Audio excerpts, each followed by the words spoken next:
Hurricane Ian was a large and destructive Category 4 Atlantic hurricane that was the deadliest hurricane to strike the state of Florida since the 1935 Labor Day hurricane. Watch Don Lemon focus on his political agenda rather than talk about the actual news about the hurricane. Can you tell us what this is and what effect climate change has on this phenomenon?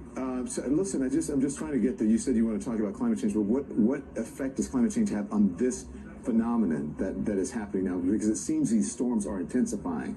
That's the question. Now watch Don Lemon's attempt to politicize Hurricane Ian get exposed. I don't think you can link climate change to any one event. Okay. On the whole, on the cumulative, climate change may be making storms worse, but to link it to any one event, I would caution against that. But Lemon doubles down, using an anecdote from his childhood to justify his claims. Listen, I grew up there, and these storms are intensifying. Something is causing them to intensify. Why is Don Lemon focusing on climate change theories rather than on helping people by actually reporting the news about Hurricane Ian?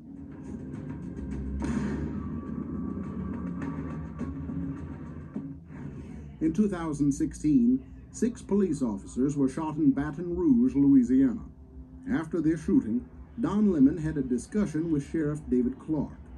Here's Lemon setting some guidelines for Sheriff Clarke. All I want to do is have a conversation. I can't have a conversation with you if we're both talking at the same time. What it sounds like to me is that you're accusing me of violence and supporting something, a narrative that I'm not necessarily in support of. And if that's what you're accusing me of violence, then you can leave. That's not true. I don't support violence of any type against police officers, against anyone. So if you're accusing me of that, then you're welcome to leave. But now watch Sheriff Clarke challenge Lemon concerning the narrative that there is systemic racism within the police in America. Go ahead. Let me ask you this.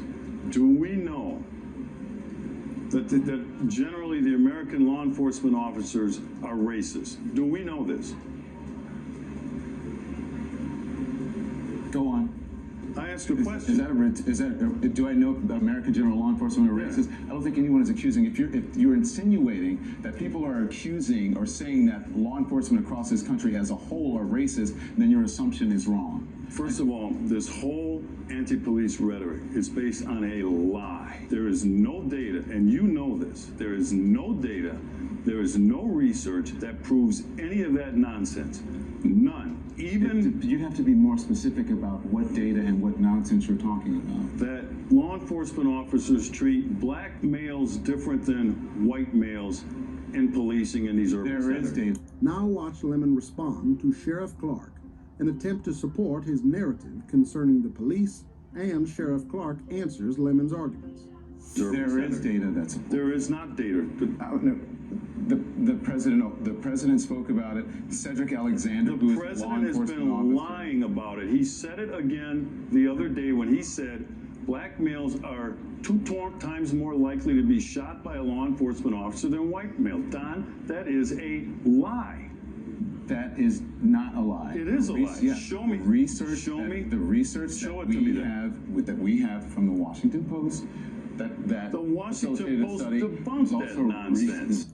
Finally, Sheriff Clarke asked a simple question to Don Lemon, and then listened to Lemon's answer. Do you condemn the anti-police rhetoric coming from this hateful ideology? As a journalist sitting here on television, I don't have to condemn anyone, anything. That is something that you should ask. Lemon claims that he's not for or against the hatred against police, yet he continues to perpetuate a false narrative about systemic racism within the police, which fuels these kinds of violent attacks on police officers.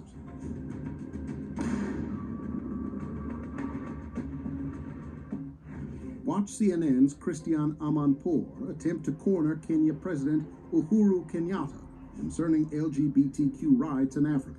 One of the major issues, and it's a holdover from sort of colonial Victorian, is the issue of sexual preference in many African countries. In Kenya, to be gay, the LGBT community is illegal. They just want to have equal rights, the same privacy and equality as all other Kenyans do. Is that something that you aspire to for your country? Surprisingly, most of the commenters on the CNN YouTube video were extremely supportive of President Kenyatta's honesty in his response. I want to be very clear. this year. I will not engage in a subject that is of it is not of any major importance to the people and the Republic of Kenya. This is not an issue, as you would want to put it, of human rights. This is an issue of society, of our own base as a culture, as a people, regardless of which community you come from. Now watch Amanpour say something pretty incredible to this world leader. You're going to get yourself into trouble. Because what you've categorically just stated is that this is not an issue for us, for the Kenyan people, and you don't think that the idea of their privacy, their equality, their rights is important. This is, but it's a global issue right now. Again, we see CNN attempting to tell people, including presidents of other countries, what they should believe and how they should behave.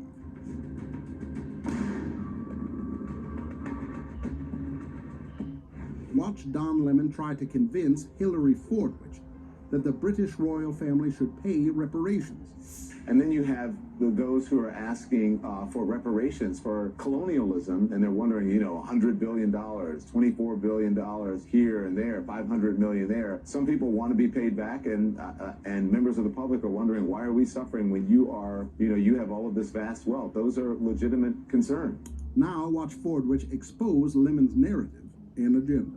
Well, I think you're right about reparations in terms of if people want it, though, what they need to do is you always need to go back to the beginning of a supply chain. Where was the beginning of the supply chain? That was in Africa. And across the entire world, when slavery was taking place, which was the first nation in the world that abolished slavery? First nation in the world to abolish it. It was started by William Wilberforce, was the British. In Great Britain, they abolished slavery. 2,000 naval men died on the high seas trying to stop slavery. Why? Because the African kings were rounding up their own people. They had them on cages waiting in the beaches. No one was running into Africa to get them. And I think you're totally right. If reparations need to be paid, we need to go right back to the beginning of that supply chain and say who was rounding up their own people and having them handcuffed in cages. Absolutely, that's where they should start. And maybe, I don't know, the descendants of those families where they died in the high seas trying to stop the slavery, that those families should receive something too, I think, at the same time.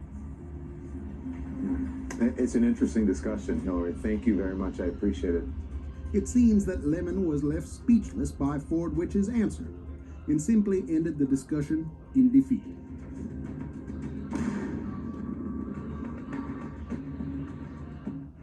Watch CNN's Kyra Phillips try to teach Vodi Bakum about the Bible. I mean, do you think that women in evangelical circles where women are not allowed to preach, let's say Palin and McCain do win, and here you have this woman that could possibly be leading the free world, and yet there's evangelicals voting for her that don't even believe that a woman should preach at the pulpit. Could this change the face of how evangelicals believe in the woman's role? Now watch Vodi refuse to compromise concerning the Bible's clear teachings. And quite frankly, feminism has gained a foothold in many evangelical churches. Do you think that's a good thing? No, I don't. Not at all. Why not? Well, because we're about the gospel. The culture doesn't dictate truth. The gospel dictates truth. My job is not to be a political pundit or political activist. My job is to be a pastor and proclaim the truth of the gospel as clearly as I possibly can. Now watch Phillips accuse Vodi of sexism. Margaret, is the Reverend sounding a little sexist, or is it just me? I would have to say the Reverend is sounding a little questionable there. Finally, here's Vodi commenting on his appearance on CNN. And so, I ended up, some of you may have seen an interview that I did on CNN before the election, talking about, some of these issues. I only got to do that one time. Yeah, that was pretty much it. The lady said after the interview was over, yeah, we'll have to have you back. And I knew at that moment that I would never be back on that person's show again. This is what happens to Christians who refuse to compromise on anything the Bible clearly teaches.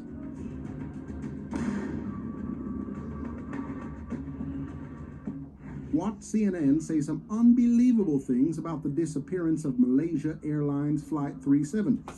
What if it was hijacking or terrorism or mechanical failure or pilot error? But what if it was something fully that we don't really understand? A lot of people have been asking about that, about black holes and on and on and on and all of these conspiracy theories. That's what people are saying. I know it's preposterous, but is it preposterous, you think, Mary? Well, it is. A black hole is about, you know, a small black hole would suck in our entire universe, so we know it's not that. Bermuda Triangle is often weather, and Lost is a TV show. So I think I always like things for which there's data, history, crunch the numbers. So for me, those aren't there. Lemon says, I know preposterous, but is it preposterous?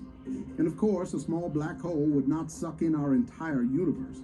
But the point was that a black hole would have caused far more of the disturbance than just sucking in one airplane.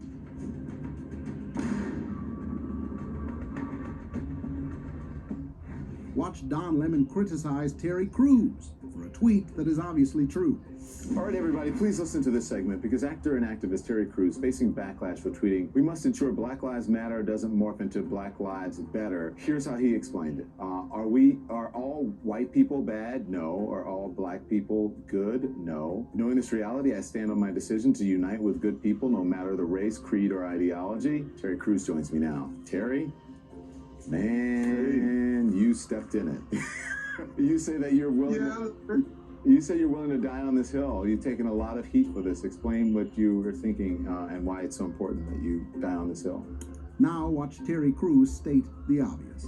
And when you have the leaders of the Black Lives Movement who are now talking about, you know, if we don't get our demands, we're going to burn it down. Other black people who are talking about working with other whites and other races, they're being viewed as sellouts or called Uncle Toms. You start to understand that you are now, you know, being controlled. You're not being treated as love. You're actually being controlled. Someone wants to control the narrative. And I viewed it as a very, very dangerous self-righteousness that was developing that, you know, that really viewed themselves as better. It was almost a supremacist move. There's a lot more to this conversation between Lemon and Crews, but for now, here's Lemon arguing that the BLM organization is not extreme, even though they facilitated rioting and destruction all over the country. So let me, Terry, you realize that even during the civil rights movement that Dr. King was seen as extreme. That movement was seen as extreme. To people who don't want to make change, movements are seen as extreme. You can paint them easily as an extreme when they are not.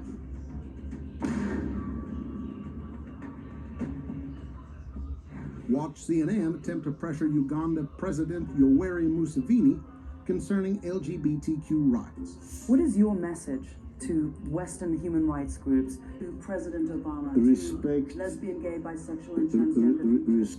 And again, like with what we saw earlier from Kenya President Uhuru Kenyatta, commenters on this video were very supportive of Museveni's direct honesty. Respect African societies and their values. If you don't agree, you just keep quiet. Let's manage our society the way we see. If we are wrong, we shall find out by ourselves. Just the way we don't interfere with yours.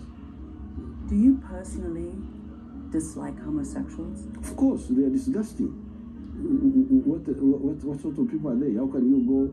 I never knew what they were doing. That's how I've been told recently that what they do is terrible, disgusting. But I was ready to ignore that if there was proof that that's how he's born, abnormal. But now the proof is not there.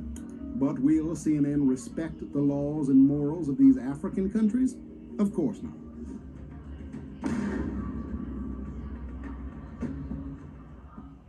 Former DNC chair Donna Brazile leaked CNN's town hall questions to Hillary Clinton ahead of her debate with Donald Trump. Well, we begin with some breaking news, a stunning confession from former DNC chair Donna Brazile. Donna is finally admitting to what we all knew all along, that she leaked CNN town hall questions to Hillary Clinton during the campaign while she, Donna Brazile, was a contributor to the network.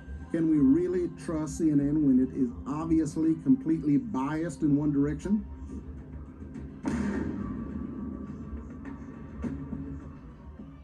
Watch CNN challenge John MacArthur concerning the issue of gay marriage. John MacArthur, what is the irreparable harm of gays being married? Now watch MacArthur refuse to compromise concerning what the Bible clearly teaches. Well, I think there are a number of things that we need to talk about. One is it would destroy the family. I mean, obviously, God designed the family to be a man and a woman to produce a child. It is the DNA, it's the genetic structure of civilization. If you don't have that, you don't have civilization. So you're striking it at the very core of its existence. But what does the state have to do with that? God can do it, and as a religious person, you can practice it, but why should the state be involved in a marriage? Well, typically the state is always been involved in a marriage, and I think that because the state's responsibility is to uphold what is right, to uphold righteousness. I mean, it's in the fabric of human thinking to understand a man and a woman make a marriage and a family. God has put that in the very thinking of people. It's in the heart.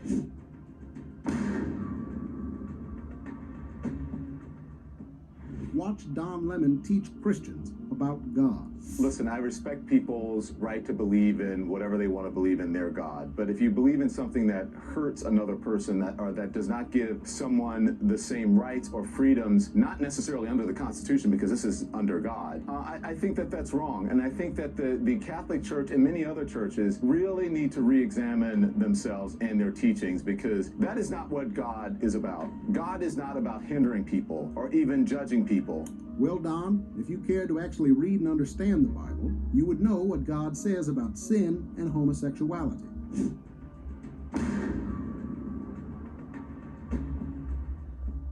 We've seen Don Lemon repeatedly talk down to his guests and act like the smartest and most morally superior person in the conversation. Now, let's just watch the following clip. What were the animal shapes? Well, it's a lion, a hippo, and a camel. Isn't that a rhino in the middle? A rhino. You don't even know a hippo from a rhino. You got no acuity, son. You got no acuity. I'm looking at it backwards. What does it mean if you don't know an elephant from a rhino? An elephant? Of course, this clip is mainly just a humorous one.